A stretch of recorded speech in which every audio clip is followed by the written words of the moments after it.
Thank you for joining us for this week's episode of Mimaki Master Studio.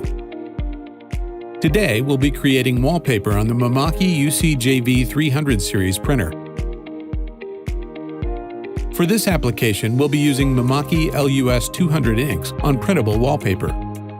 We start by loading the media onto the printer utilizing the take-up. The take-up bar helps maintain constant tension to ensure stable printing on our material.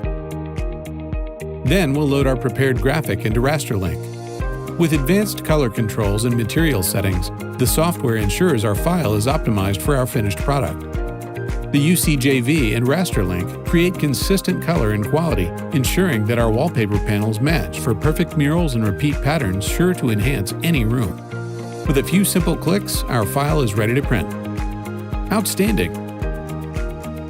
For more information on the UCJV300 series and detailed application guides, visit mimakiusa.com. And be sure to follow us on social media. Join us next time for Mimaki Master Studio.